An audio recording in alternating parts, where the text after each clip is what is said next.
Қайырлы күн сүйікті менің көрермендерім, арнама қош келдіңіз. Бүгін сіздермен өте тәмді, қатпарлы қаттамананың рецептісімен бөлісетін боламын.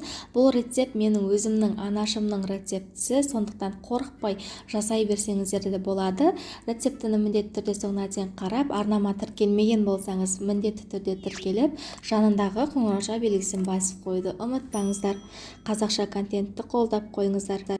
Ең алдымен бір таза шұңғыл ыдысымызға бөлме температурасындағы суымызды құямыз, және де бір ас қасық тұзымызды саламыз, және ертілген 70 грамм сары майымызды қосып, жақсылап барлығын бір араластырып аламыз.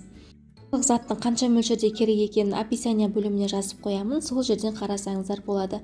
Және де міндетті түрде үнелеуіштен өткен ұнымызды қосып, қолымызбен араластырып, жақсылап қамыр илейміз.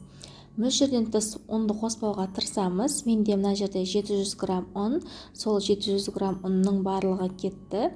Жақсылап қамырымызды илеп алып, бетін жауып, 10 минутқа тындырып қоямыз. Және де сол арада қамырымыздың арасына жағатын сары майымызды ертіп дайындап аламыз. Менде 72% сары май, 72-82% майды пайдалансаңыздар болады. 10 минут тұрған қамырымызды қайтадан бір жақсылап ең қалындырып илеп жібереміз де теңдей етіп 2 бөлікке бөлеміз. Әрбір бөлінген қамырымызды домалақ золаларға келтіріп, тағы да бетін жауып 5 минутқа қалдырамыз. 5 минут өткеннен соң қамырымызды алып жая берсеңіздер болады. Минутқа қалдырудағы себебіміз, өйткені кішкене тұрған қамыр өте керемет, әдемі болып жайылатын болады. Қамырымызды алып, ұн сеуіп, қолымызбен осылай басып, жаюға дайындап аламыз. Қамырымызды қаншалықты жұқа, әдемі етіп жайсаңыздар, сіздердің қаттамаларыңыздың қатпары соншалықты әдемі, жұп-жұқа болып шығатын болады. Сондықтан да қамырды барынша жұқа етіп жаюға тырысамыз, қыздар. Сүйікті менің көрермендерім, егер сіз менің каналыма тіркелмеген болсаңыз, міндетті түрде менің каналыма тіркеліп, жанындағы қоңырау белгісін басып қойды ұмытпаңыз. Сол кезде сіз менен шыққан әрбір видеоны бірінші болып қарайтын боласыз. Қамырымызды ұн сеуе отырып, жұп-жұқа етіп жайып дайындап аламыз.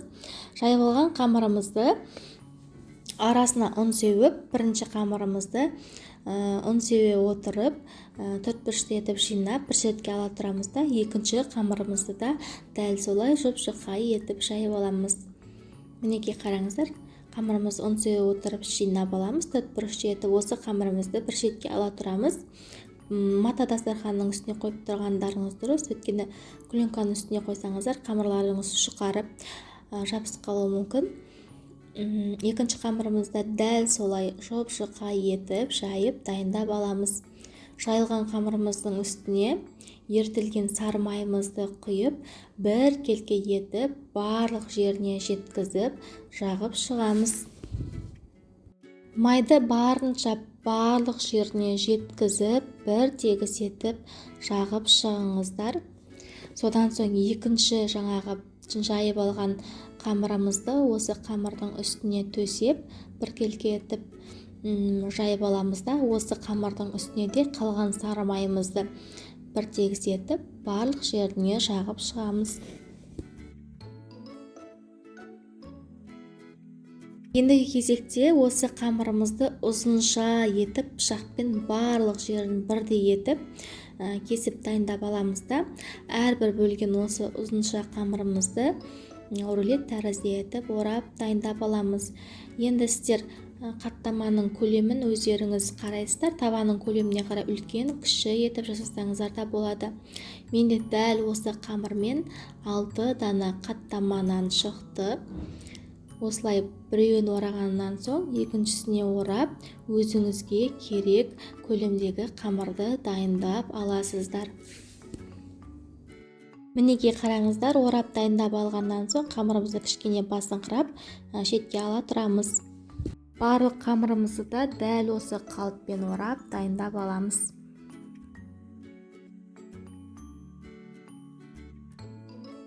Мінекей қараңыздар, менде осындай өте әдемі 6 дана қатпарлы қаттаманандар шықты. Енді осының біреуін алып қалып, ұн сеуе отырып, оқтаудың көмегімен жұқалап жайып аламыз.